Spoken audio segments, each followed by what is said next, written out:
Good morning from inside the courthouse, where we are waiting for day two of Luigi Mangione's evidentiary hearings to get underway. I want to talk about what happened yesterday afternoon. There were two correctional officers who testified in the afternoon, arguably the most interesting part. The first one was a former British Army officer who said that he spoke to Luigi Mangione after he was in charge of him for 2 days while he was being held in Pennsylvania.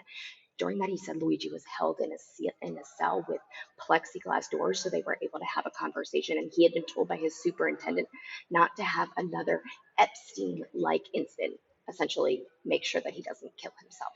They talked about Luigi's travels to Vietnam and to Thailand, and he said Luigi brought up this idea that talking about mental health in third world countries and essentially saying that even though they have poor socioeconomic factors there, that they tend to be happier than we are here in the West. And they discussed that a little bit, but the officer didn't really say what he said during these conversations. Since the officer was from the UK, they talked about the difference between private healthcare like we have in the US and nationalized healthcare like they did there. He said Mangione didn't offer an opinion, but they also talked about the state of standard healthcare in the United States. They talked about obesity rates, things like that. The officer also said Mangione wanted to know how he was being perceived in the media, and that he told him in mainstream media like TV news, they were talking more about the crime that was committed, but that on social media, the discussion was more centered around the issues of healthcare and the issues that allegedly, the CEO was shot for.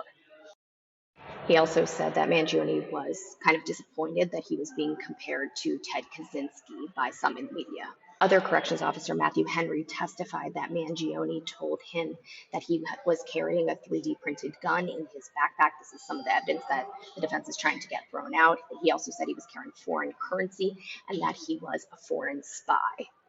Mangione's attorney, Mark Agnifilo, who also represented Diddy, said to that officer that he had a hard time believing that Mangione would just blurt something out like that when he knew what he was going to likely be charged with.